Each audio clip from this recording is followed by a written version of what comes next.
ఇక్కడికి వచ్చిన తర్వాత డెఫినెట్గా ఆ పేరెంట్స్ ఆ ఫీజు కట్టాల్సిందే. అదే దాని మీద మేము బోనఫైడ్ డాక్యుమెంట్ ఇస్తాం, దీని ద్వారా లోన్కి కూడా వెళ్తారు. సో ఆ ఫీజు అనేది మాత్రం ఎక్కడ చేంజ్ అవ్వదు.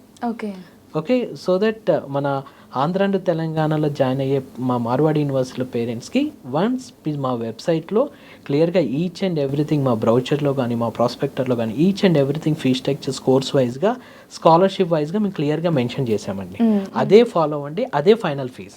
ఎస్, మీరు చెప్పింది నిజంగా 100% కరెక్ట్ అండి. ఎందుకంటే చాలా ప్రమోషన్స్ చాలా చూడడం వల్ల ఏంటంటే ఈజీగా నమ్మేస్తున్నారు.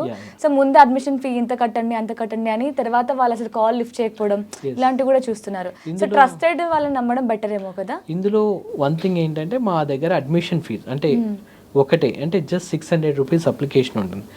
600 రూపీస్ అప్లికేషన్ ఫీజ్ పే చేసిన తర్వాత 10,000 రూపీస్ ఫర్ అడ్మిషన్ కన్ఫర్మేషన్. ఇది పే చేసిన తర్వాత డైరెక్ట్గా స్టూడెంట్కి యూనివర్సిటీ నుంచి మెయిల్ వస్తుంది, వాళ్ళకు ఒక user ID password credentials generate అవుతాయి. చాలా మంది స్టూడెంట్స్ పే చేసిన తర్వాత కూడా ఇంకా ఎవరికైనా రాలేదంటే ఇమ్మీడియట్గా యూనివర్సిటీకి కాంటాక్ట్ అవ్వండి. అంటే మీ అమౌంట్ ఇంకా యూనివర్సిటీకి చేరలేదు, ఇంకా still me admission is pending అనేది మీరు అర్థం చేసుకోవచ్చు.